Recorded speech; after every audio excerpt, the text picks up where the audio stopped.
Autumn is an important time for me in the vegetable garden, partly because I like to have a nice start of homegrown veg to eat all through the winter months till the spring, but more importantly I like to keep the soil well planted. I'm of the opinion, as most people are nowadays, that if you leave bare soil over the winter months, partly because it leaches out a lot of the nutrients and it affects the soil structure, it also affects the massive quantity of microorganisms in the soil. You want them to be a heaving mix of fungi, bacteria and things like that. And the way to keep that soil healthy is to keep it planted. So to that effect, I leave everything in until I'm ready to replace it. So I've got my runner beans, I've got my sweet corn, obviously we've picked our last cobs on that, and all the other plants that I can leave in, I do. And then I'm ready to plant my next lot. So I've got lots of autumn onions coming on. I've got sets arriving shortly. I'm going to be planting them this weekend. I've got garlic I'll be planting this weekend. I've got shallots as well. So I'll plant all those as soon as they come, and I'll rip out all the things that I'm not using and put them straight in. Now obviously things like autumn grown onions and shallots and things like that, they haven't got a massive root run, you know. The root growth over winter is not a lot, not ideal, but it's better than nothing. But I'll reinforce the health of the soil by putting on a mulch, and I've got some ray meal over there, the shredded sort of wood chips of smaller section wood, so less than 70mm diameter. I've got some digestate, I've got some green waste, I've got my own homegrown compost. So that will go on the beds in addition to those. That is definitely my ideal.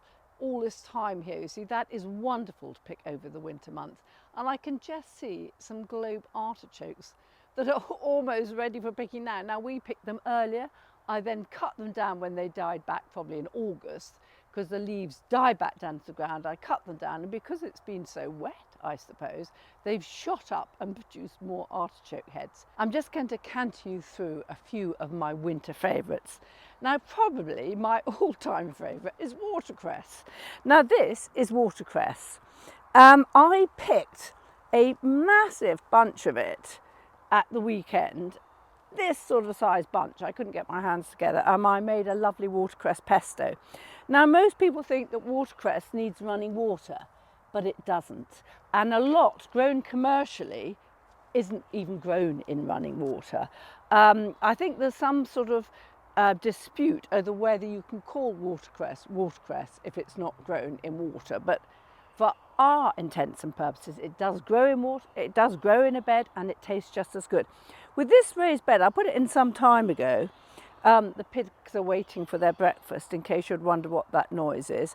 I put in a polythene membrane around the sides and in the bottom, and I punctured a few holes through it. So it does retain water more than my normally very dry, very free draining soil.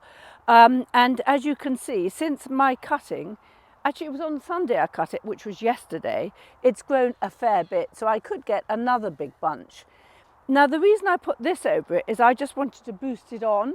Otherwise you see the bit that's out is still there, but it's much lower. But when you put a cover on it, obviously it goes up to the light and it pulls it up, draws it up, and so you get massive more growth. And these have regrown since yesterday. Now this will stay pretty green through most winters. What I often do is I take cuttings and put some in the greenhouse too, just in a big pot, because I love it for pestos, for salads, for soups. It used to be the sort of poor man's meal. He used to have watercress sandwiches because they could buy watercress from the streams. It was very readily available. And they could eat it, and it gave them the vitamin C and a lot of essential nutrients. And we do have a running stream in it with watercress growing in it, which I could pick, but I don't, because we also have sheep. So if ever you see watercress growing wild and there's sheep anywhere near, don't, because it is part of the cycle with liver fluke. And so it's part, somehow, I think it's a nematode, lives on the watercress in the sheep, and if you eat it, I know people who have died from liver fluke with watercress. So dodgy stuff. much easier to grow it in the soil. Some people grow it in ponds. I just think it seems more healthy growing in the soil. You know, it hasn't got many diseases or anything like that on it. You know where it's come from and it tastes just as good. Now, when I'm going to take some of the greenhouse, what I'll do is I'll pick some strands. Now, you can either do it from seed, and some people do sell it as seed, but I find it easier like this. You just pick however many strands you want, and if you haven't got any to pick, you can buy some from the supermarket. I'll shove them in a glass of water. I'm going to put the top back on because I'm going to have some more watercress probably today, and I just want to keep it growing on. So that's my number one easiest, probably one of the most nutritious plants you can eat. There's a woodlice slug on that one. I thoroughly endorse growing it, because when you buy it in these little bunches, you can't make a decent pesto, but when you've got it at home, you can make a really generous pesto. I did it with masses of watercress, Parmesan cheese, slightly toasted pine nuts, and a bit of salt and pepper, and it was to die for. But with pesto, you can basically put anything in. I could have put in some of the sorrel next door. So that is a lovely crop. And it keeps green pretty much all winter, usually, unless it's very hard. And that is a lovely plant, lovely lemony flavour. So I'll shred it into salads or whatever. The whole thing with your veg garden in winter is you have access to these unusual green flavours that you cannot buy. I've never seen sorrel for sale. So come and see my next one. So these are Jerusalem artichokes, as opposed to globe artichokes, and these are the knobless forms. So if I dug up this, you get these big swollen up roots, and you can get ones that are very knobby and difficult to clean, and you can get ones that are quite smooth, and I prefer the smoother ones. And I could start digging any time from now, but this lot will take us through the winter. Jerusalem artichokes, brilliant roasted around a joint, brilliant mashed up, brilliant in soup. And these are really high in inulin. Inulin is massively good for your gut microbiome. It does also give you massive wind, but what they found is that if you eat them regularly, or anything containing a lot of inulin regularly, your gut becomes inured to it. So you'll find that the wind effects decrease on consumption, and it is utterly delicious. I think a sort of sweet, nutty flavour. I also slice them very finely and put them in salads. I like to experiment massively with my veg. I never peel them. Now, with all vegetables, carrots, beetroot, potato, I don't peel. I'll just lift them from the garden, wash them under the tap, and then I'll put them in a bucket or something to soak, and then just rub off a bit. I think a lot of the goodness is in the peel. And I remember when I was cooking mashed potatoes with Raymond Blanc, we were doing trials in the kitchen. We were judging some veg competition or something. And he said he never peeled his potatoes. In the restaurant, because he's got his however many Michelin stars, he has to. But at home, when he's doing mashed potato or anything, he just chops them up, cooks them with the peel on, and uses them like that. Same with roasted, mash, anything. And I have to say, the flavour of a non-peeled potato is absolutely brilliant. It is impossible, I think, to clean them massively. I just don't have the time. But soaking them, if you lift them and soak them for an hour or so before you want to eat them, and then just quickly rub them over with one of those microporous cloths, you'll get most of the dirt off that you can visually see anyway. And you're cooking them, so you're not going to exactly get germs in there. That the cooking will sort out the germs for you. So that's another one, a lovely Jerusalem artichoke, the easiest plant in the world to grow. I suppose a word of warning is it spreads, so that is why I like it in this bed. It just keeps to this area here and it doesn't go any further. Occasionally it pops up in the rhubarb bed behind, but then I can easily pull it out. So that's my number 2. Come along and see my number 3. In this bed here I've got some mizuna, and as you can see we've hacked a load of that away at the weekend. I also did a salad niçoise, and I always think with a salad niçoise, the more different textures and flavours you can get in there, the better. It's got a slightly peppery taste, but I like it.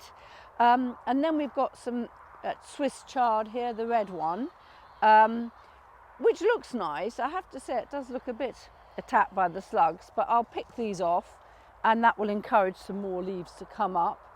And this is lovely, it will just go all the way through the winter. I'm going to put something in that gap there. I've got some onion bulbs at the end and I'll put something else in that gap there. So that's a lovely one. And then here we've got the remains of the squashes here, which we've cut the squash, but we haven't taken the plants out because I'm going to plant this probably with broad beans. I'll show you, they're ready to go shortly. But up at the top I've got celeriac. Now you see I've got this nicotiana, I've got strawberries growing in here as well. But I am like that. If it's in here, it's not going to massively take from the celeriac. I think it's good for the insects to have the diversity. I don't think it looks too messy. Celeriac leaves are nice. They're slightly aniseed, just slightly. And then underneath, these bulbs are coming up quite nicely. A lot of people say my celeriac hasn't swollen up enough. I cannot grow big celeriac. And on the fens, there's the biggest celeriac farmer in the country. He's got a name like Mr. Celeriac, but something slightly more interesting than that. And he grows massive whoppers and supplies a lot of the supermarkets. And the fen soil is very rich, very water retentive. And this in a raised bed, very dry, not so good. But if you leave them in, they will swell. I think it's twice their size between something like October and the end of November. So don't be in a hurry to lift them. If you think there's going to be a frost, then just put a couple of layers of fleece over them, or blanket if it's going to be a really heavy frost. But it's worth just keeping them in as long as you dare so that they carry on swelling. And when I've lifted them, and these I do store, this is one of the few vegetables I actually store, I just put them in a bucket and I put them in a cool barn, and it keeps it about 4 degrees centigrade over the winter, and that keeps them really nice for many months. Now, when I remember the trials done on storing potatoes, and they said they kept much better if you didn't wash all the soil off, if you kept the soil on. And I would imagine that celeriac would be the same. So I lift it up, give it a bit of a shake and put it in. I just put it in those big black buckets, and then I'll put something over the top. And I think that's a lovely winter veg. It's less fattening than potatoes. You might think that's a good or a bad thing. You can mix it with potatoes to form a lovely mash. You can make a lovely celeriac soup. You can roast celeriac, grate it in a salad, and it's lovely. Again, slightly nutty flavour. You can also make it into noodles. If you wanted to do a pesto of watercress with celeriac noodles, that would be pretty nice. Pretty good for your gut biome too. So that's another one. Here I've got my asparagus. Now this is looking a tad messy. Now it's going yellow. I wait till it's all gone very butter yellow and dies down. I should have weeded that nettle out before I cut it back, because you want all the energy and starch from the leaves to go back down to the roots. Don't like lifting nettles with bare hands, but there we are. So I love the asparagus. We've got a nice bed of it. We get plenty here for that, and it's very nice. A beautiful vegetable. You don't need masses, but there's quite enough there. And then going on, I've got some lettuce. This bed here, I've just put some shallots in, I think. And then here I've got my lettuce, which I've been cutting. And some of this might keep over winter. If it gets cold, I might put one of these perspex cloches over them. I really like these perspex cloches. They don't look the prettiest thing in the world, but they don't look too bad, and they're very cheap to make and very easy. Just 2 bits of wood at either end, and it bends down very nicely. So I might put some of that over them just to keep me some going through. And lettuce, obviously, you know, no end to what you can do with lettuce. And I'll usually eat a salad a day at least. So I need lots of greenery to keep me going through the winter. So this is my Cavolo Nero. And as you can see, again, I've let some marigolds, some nicotiana come up amongst it, a few forget-me-nots. I'm not too fussed with that. I like the soil to be covered. I don't plant them too close because obviously it's thin soil and everything, and so they need a bit more nutrient and space for their roots. But this is a new variety of Cavolo Nero, and it is bred for the English climate. So the one we all used to grow was bred for the Italians, and we moved it over to here. And I'm I'm not sure that it's that much better. I'm just looking for the label. I will have labelled it. That one's broken, but it has been a long time. But I'm not convinced that it's hardy, but I'll see. We had a very mild winter last winter, and it got through that okay, but then so did the Italian stuff. We need a really hard winter just to test that it is more wind hardy and more cold hardy than the one that we've used from Italy before. Interesting to see. Then I've got some very eaten red cabbage, so we'll skirt quickly over that. And then up here I've got my all-time favourite.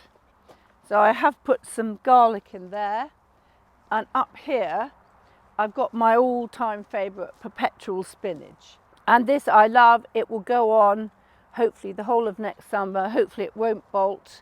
I'll keep picking it. I'll take it from the outside, so I won't let it get too coarse. Again, we've got a bit of nasturtiums left from the summer and a bit of asparagus in the corner, but it is lovely. You know, you can use it in salads. I shred it quite finely in a salad because it is quite a strong taste. Soup, spinach type thing, you know. And again, I would never cook it with water. I will just pick the leaves, put a bit of butter or oil in the pan.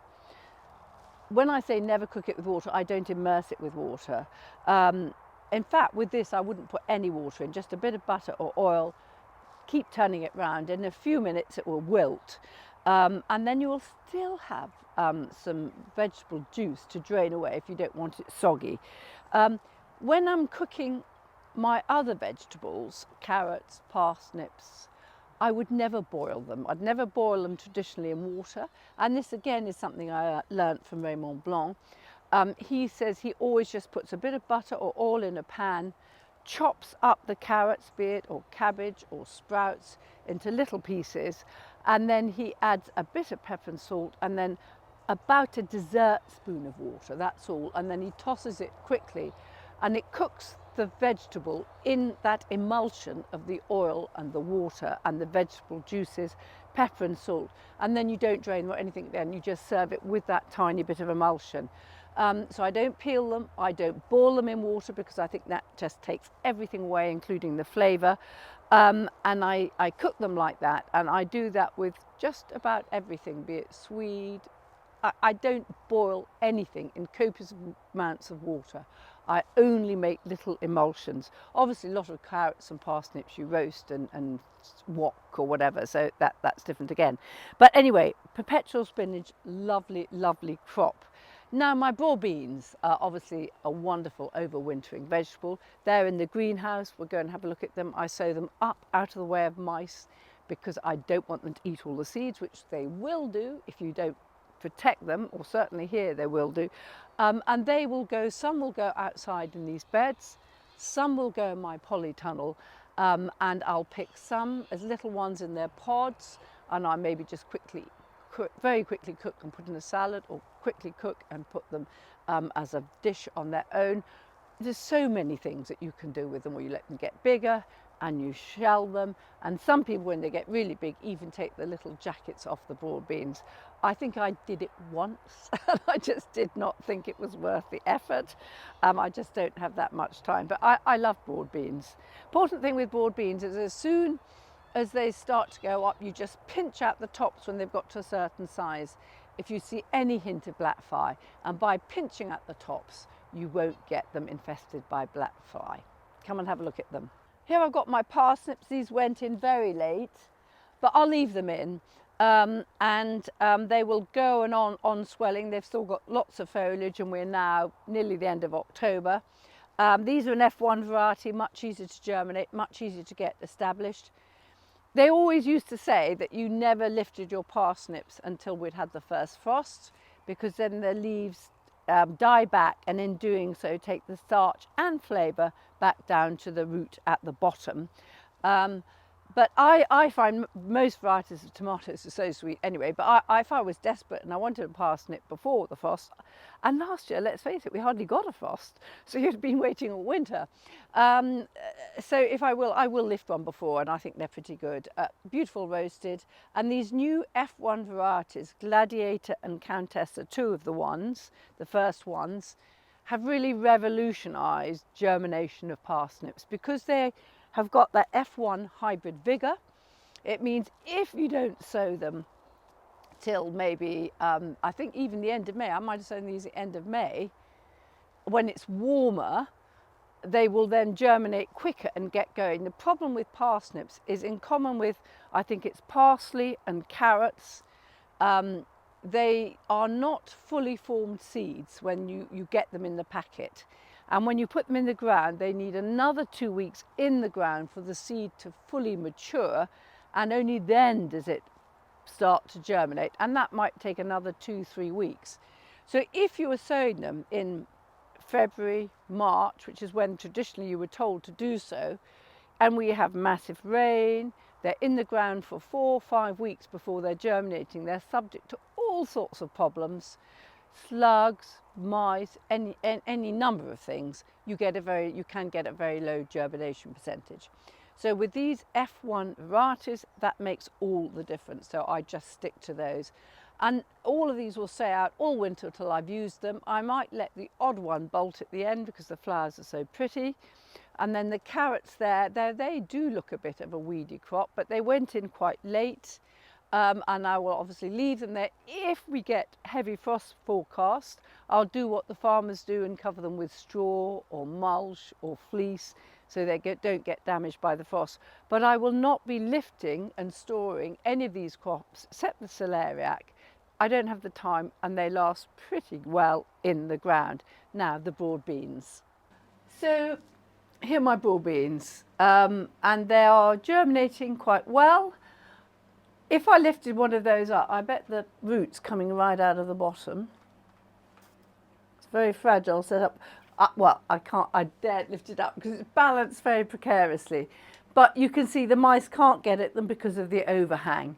And next weekend, I think I'll plant those out. If you plant them out when the beans are, they need to have got to a certain stage of maturity when they're opening up, by which time I think the goodness has gone out of the seed, because it's all gone to plant, and so the mice and rats don't bother. But as I said, I'll put half outside, or maybe 2/3 outside and 1/3 in the tunnel.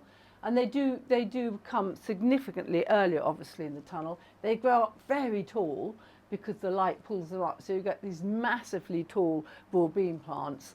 And I think the yield is pretty much the same, but obviously you get them earlier in the tunnel than later. I've also got some Sema de Rapa germinating, bit of an experiment. This is a bit like a spigarello, it's called. It's a bit like a broccoli, and you can eat the leaves and the stems, and it's quite a nice winter veg. So I was going to put some in the polytunnel and just see how it goes. And then I've also got some coriander, which I sowed a few weeks ago, and I will, it's just starting to move. I can see the seeds just swelling up, and I'll probably put that outside in the vegetable garden, depending on the weather, maybe with a cloche over it to start with, and then I'll have some coriander. I've also got some chervil germinating there, and I've got some chervil growing in the veg patch, which I forgot to show you. I've got a nice little clump of it. Chervil is lovely. You can pick it again all through the winter. Lovely with fish, particularly in salads, in pesto. It's a great winter veg. I've also got some parsley germinating, more parsley. I've got some in the tunnel, some more coming on that's germinating, and I'm just growing on. And I like to have masses of parsley. This is the spigarello, Friafelli, I can't pronounce it, broccoli. This is from Frankie Seeds. But when you look it up, it says that it's not winter hardy, but here I've had it growing all through the winter. So, and not just in light winters. I think it's hardier than they say, and I find it just a very useful form of brassica to eat and indulge in over the winter months. Final thing to show you are my vegetable cage. So as you can see, I love my brassicas, and having put up this net over it, this 6mm net, which has kept out all the cabbage white butterfly pretty much. It's made a huge difference, much easier to grow. They take quite a long time to form, but now for winter we've got a lot. We've got cauliflowers coming on, we've got lovely cabbages, we've got broccoli, which we've just been picking. There's more to come, lots of Brussels. So perfect winter veg, really good. I've also got some leeks in here and some leeks in another raised bed outside. And I did it as an experiment because we've had problems with leek moth over the last years, and it's been building up. So I just planted them halfway up in the raised bed. So I only filled the soil or compost to halfway up, and then I threw a net over the top. And so we have no leek moth, which is nice. With this lot, I should have a really green winter with loads to pick at every day. I hope that I don't suffer from the hungry gap, which comes in sort of April, May, when you've finished all your stuff, and then before the lettuce and everything really comes in big time in the spring, you tend to have that rather lean period called the hungry gap. But in the last few years, I've avoided that because the brassicas often we're picking right on late, the leeks we can go on lifting right on late, the carrots, the roots, the parsley, the lettuces, you can usually do pretty well if you're clever. And for me, to have lovely green, fresh vegetables every day of the year is really important. And I have very little time to spend on these. So I have one day a week in the garden, and Dave helps me one day a week, but he never touches the veg. So, and I've got the ornamental to do, which takes pride of place. So you can see, just with a little bit of know-how, and if you're not too fussy on a few problems, you know, like a few of these deading leaves, I mean, this just will happen anyway, and I give them to the cows, and you get the soil weed free before you start, you can have a wonderfully productive winter vegetable garden.